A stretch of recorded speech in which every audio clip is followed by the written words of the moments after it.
اسد مومن کے پاس کھڑا تھا۔ وہ مجھے تو نظر آ رہا تھا، شاید انکل کو نہیں آ رہا ہوگا، تب ہی وہ ادھر ادھر دیکھ رہے تھے۔ تب تک مومن ہاتھ پاؤں مارتے ہوئے نیم بے ہوش ہو چکا تھا۔ سب ڈاکٹر اپنے کوشش میں لگے ہوئے تھے۔ انکل نے آیت الکرسی کے ساتھ چاروں قرآن پاک کی پچھلی صورتوں پڑھ کر مومن پر پھونک ماری تھی۔ تب ہی کمرے میں دھواں اٹھا تھا، پورا کمرہ دھواں سے بھر گیا تھا۔ انکل نے مومن کے بیڈ کے چاروں طرف پھونک ماری تھی، بیڈ کے چاروں طرف ایک کرا دیا تھا۔ تب مومن کی حالت کچھ بہتر ہوئی تھی اور وہ دھواں کا ایک گول کمرے کی کھڑکی سے باہر کہیں ہوا میں تحلیل ہو گیا تھا۔ یہ سب کیا تھا؟ ایک ڈاکٹر جیسے ہی اپنے حواس میں لوٹا تو کچھ پریشانی کے عالم میں پوچھنے لگا تھا۔ انکل نے ڈاکٹر کے سامنے سب کچھ من و گن بیان کر دیا تھا۔ میں نے وہ پوری رات ہاسپٹل میں گزاری تھی کیونکہ مجھے گھر جانے سے بہت خوف اور ڈر محسوس ہوتا تھا، اس لیے میں انکل کو بتا کر وہیں ہسپتال میں رک گئی تھی۔ صبح 7 بجے انکل کی ساری فیملی ہمارے گھر پر موجود تھی۔ انہوں نے کال کر کے مجھے گھر آنے کو کہا تھا۔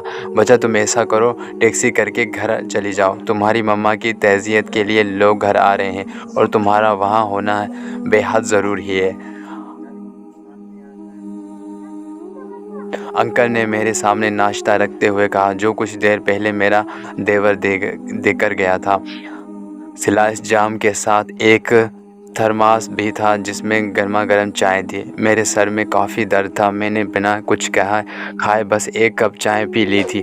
ٹھیک ہے انکل، میں چلتی ہوں، شام کو انشاءاللہ پھر سے چکر لگاؤں گی۔ آپ نماز کے بعد آیت الکرسی کے ساتھ چاروں کل پڑھ کر مومن پر ضرور پھونک مار دیجیے گا، مجھے لگتا ہے وہ پھر آئے گا۔ مجھے بہت پریشانی ہو گئی۔ انکل نے میرے سر پر ہاتھ رکھ کر سر اسبات میں ہلا دیا تھا۔ وہ ابھی بھی منہ میں کچھ پڑھ رہے تھے۔ تم فکر نہ کرو بچہ، میں ہوں نا۔ انکل نے پہلے ایک پھونک بیڈ پر سوئے مومن پر ماری، پھر میرے سر پر شفقت بھرا ہاتھ پھیر کر مجھے حوصلہ دیتے ہوئے کہا۔ میں نے بھی نظر اٹھا کر مومن کو دیکھا تو وہ سکون سے سو رہا تھا۔ میں اتنا کہہ کر خاموشی کے ساتھ ہاسپٹل کے گیٹ سے باہر نکل آئی تھی۔ میں گھر واپس آ گئی تھی۔ 1-2 دن تک میں صبح شام مومن کے پاس ہو آتی تھی۔ کچھ ہی دن ہوئے تھے، پھر ایک دن انکل کی کال آئی کہ مومن کو ہوش آ گیا ہے، وہ اب خطرے سے باہر ہے۔ ہم سب نے اللہ پاک کا بے حد شکر ادا کیا تھا، ہم سب بے حد خوش تھے۔ میں شام میں مومن سے ملنے ہاسپٹل گئی تھی۔ وہ پہلے سے کافی بہتر تھا، اسے ICU والے کمرے سے دوسرے روم میں شفٹ کر دیا گیا تھا۔ ہم کچھ دن ہی ہاسپٹل رہے، پھر ڈاکٹر نے مومن کا مکمل چیک اپ کرنے کے بعد اسے ڈسچارج کر دیا تھا۔ اسد کافی دنوں سے پھر میرے پاس نہیں آیا تھا۔ وہ کہاں تھا، وہ کہاں گیا، مجھے کچھ بھی معلوم نہیں تھا۔ وہ زندہ تھا یا نہیں، مجھے تو اس کے بارے میں اتنا بھی پتہ نہیں تھا۔ میں اس بارے میں بھی کچھ نہیں جانتی تھی، ورنہ مجھے کبھی اس کے بارے میں تجسس ہوا کہ آخر وہ چلا کہاں گیا ہے۔ جب مومن مکمل ٹھیک ہو کر گھر آیا تو میری ساس نے کہا اب آپ دونوں کا یہاں تنہا رہنا کسی خطرے سے خالی نہیں ہے، آپ دونوں ہمارے ساتھ ہمارے گھر چل کر رہو۔ میں بھی ان کی بات سے متفق ہو گئی تھی کیونکہ اب اس گھر میں میرا کوئی بھی تو نہیں تھا جس کی وجہ سے انکار کرتی۔ مما کا ایشو بھی اب ختم ہو گیا تھا۔ عورت کا اصلی گھر تو ویسے بھی اس کے شوہر کا ہی ہوتا ہے، اور سچ پوچھیں تو اب مجھے بھی اپنے اس گھر سے کافی خوف آتا تھا۔ ایسا لگتا تھا جیسے وہ میرے آس پاس اس گھر میں کہیں نہ کہیں موجود ہو اور مجھے گھور رہا ہو۔ اس لیے میں اپنی سانس کے ہاں ملا رہی تھی، اور سب سے بڑی بات میرا شوہر بھی یہی چاہتا تھا کہ میں ان کی فیملی کے ساتھ رہوں۔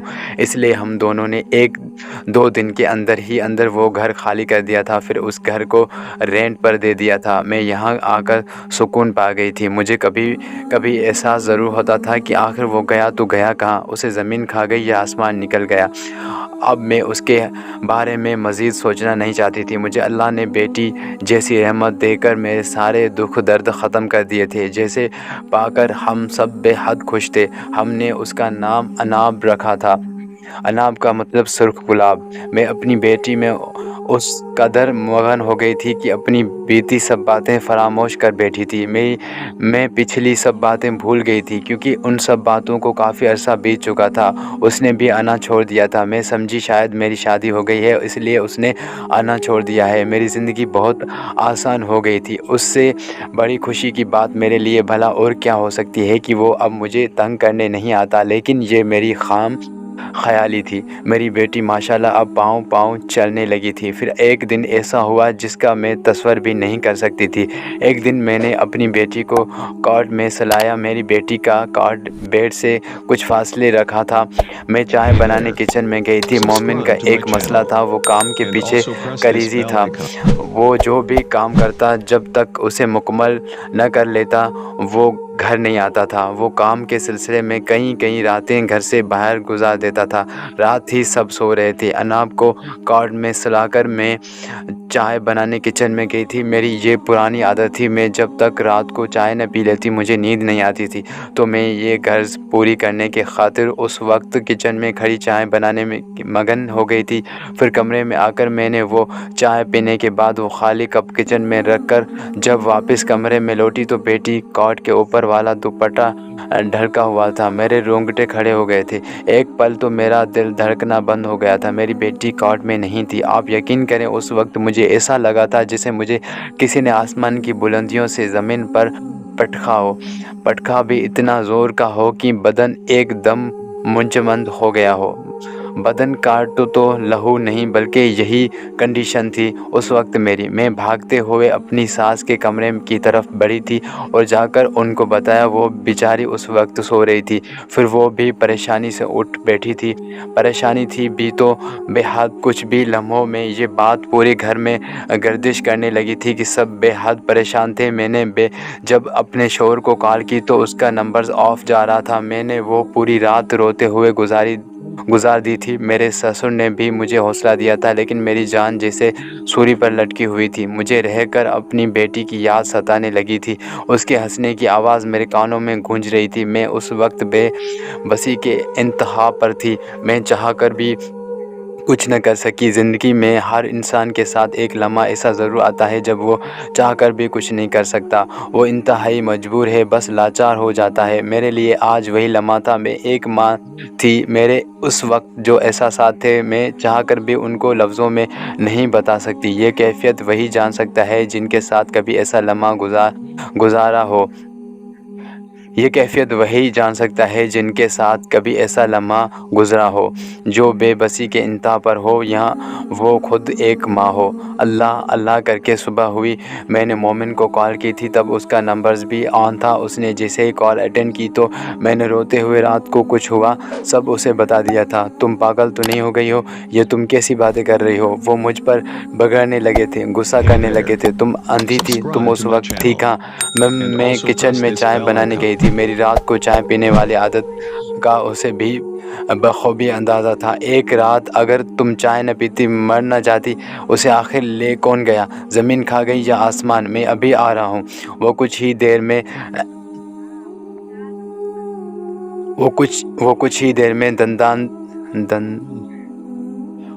ہی دیر میں دنداناتے ہوئے گھر میں داخل ہوا تھا۔ کہاں ہے میری بیٹی؟ خدا کا خوف کھاؤ، تم کیسی ماں ہو؟ ایک بچی تم سے سنبھالی نہیں جاتی، ایک بیٹی کا بھی خیال نہ رکھ سکی تم؟ وہ میرے سر کھڑا چلا رہا تھا۔ میں سر جھکائے اس کی باتیں سنتی رہی۔ یہ تم کیسی باتیں کر رہے ہو؟ وہ تمہاری بیوی بعد میں ہے، پہلے وہ ایک ماں ہے جس پر تم چیخ چلا رہے ہو، وہ بھی اس بچی کی ماں ہے۔ میرے ساس نے اسے غصے سے گھورتے ہوئے چپ کرانے کی کوشش کی تھی۔ اور یہ ہمارے گھر کا رواج نہیں ہے کوئی اپنی بیوی یا ماں بہن سے اس لہجے میں اتنی اونچی آواز میں بات کرے۔ میرے سسر نے بھی اسے گھر کہا تھا۔ میری سسر نے بھی اسے گھر کہا تھا۔ بابا آخر میری بچی گئی تو گئی کہاں؟ مجھے اس بات کا بہت ٹینشن ہو رہی ہے۔ جب یہ چائے بنانے کچن میں گئی تھی تب بھی وہ کاٹ میں سو رہی تھی۔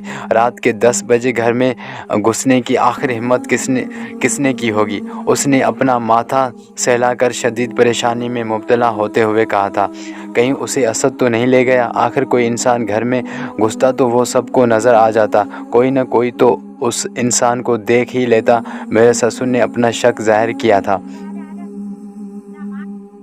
یہ بات سن کر میں ایک پل کے لیے سکتے میں آ گئی تھی۔ میرا دل لرز اٹھا تھا، دل کی دھڑکن اتنی تیز ہو گئی تھی جیسے وہ ابھی دل کی دیوار توڑ کر باہر آ جائے گی۔ ماتھے پر ہلکا سا پسینہ نمودار ہونے لگا تھا۔ میری فیلنگز کچھ عجیب سی ہونے لگی تھی۔ مجھے خود پر غصہ آنے لگا تھا۔ یہ سب میری وجہ سے ہی تو ہو رہا تھا۔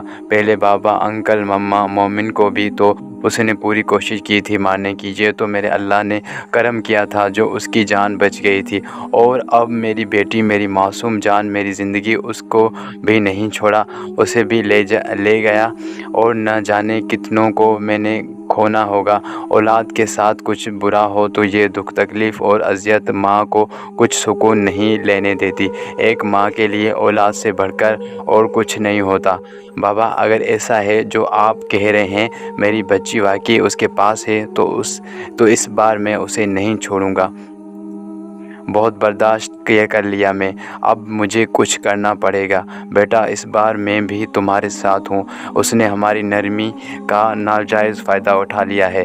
میں اگر اب تک چپ تھا تو اس کی ماں کی وجہ سے۔ وہ عورت بڑی اچھی تھی۔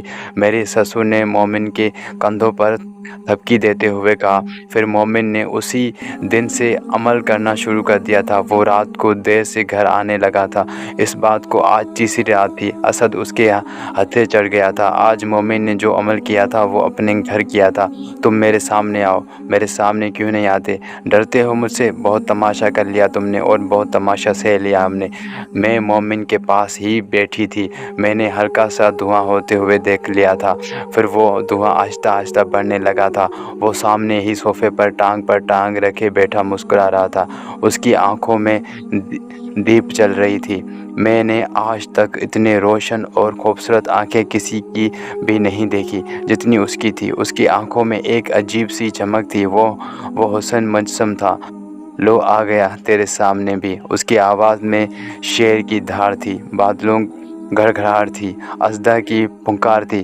کہاں ہے میری بیٹی؟ مومن نے غصیلی آواز میں پوچھا تھا۔ نہیں جانتا، اس نے مختصر جواب دے کر میری طرف دیکھا تھا۔ میں نے نفرت سے اپنا سر جھٹکا تھا۔ میں آخری بار پوچھ رہا ہوں، میری بیٹی کہاں ہے؟ میں آخری بار پوچھ رہا ہوں، میری بیٹی کہاں ہے؟ سچ بتا دے۔ مومن نے غصے سے چلاتے ہوئے کہا۔ نہیں جانتا، اس نے اس بار بھی مختصر جواب دیا تھا۔ تب مومن نے منہ میں کچھ پڑھ کر اس پر پھونک ماری تھی۔ اسد نے شدید غصے میں کہا، ایسا نہ کر، نیست و نابود ہو جائے گا۔ مومن برابر عمل دہراتا رہا، پھونک مارتا رہا۔ وہ زمین پر گرتے ہی تڑپنے لگا۔ مجھے چھوڑ، وہ گرایا۔ نہیں چھوڑوں گا جب تک میری بیٹی کا نہیں بتاؤ گے۔ مومن باتوں کے ساتھ ساتھ عمل بھی کرتا رہا۔ میں کہتا ہوں چھوڑ مجھے، اس نے چیختے ہوئے کہا۔ مومن نے کوئی جواب نہ دیا، بس عمل کرتا رہا۔ کچھ پڑھتا، اس پر پھونک مارتا، وہ تڑپنے لگتا۔ میں بتاتا ہوں، مجھے چھوڑ دے، اس نے کرا کر ہار مانتے ہوئے کہا، جیسے تھک کے بے بس ہو گیا ہو۔ تب مومن نے بھی ہی کچھ پڑھنا بند کر دیا تھا۔ بولو، میری بچی کہاں ہے؟ چھپا رکھی ہے نا تم نے؟ مومن نے نرمی دکھاتے ہوئے آرام سے پوچھا۔ وہ میرے پاس ہے، لیکن میرا ارادہ اسے اٹھانے کا یہ غلط نہیں تھا۔ وہ بس سوتے ہوئے مجھے پیاری لگی تھی تو میں اسے اٹھا لیا۔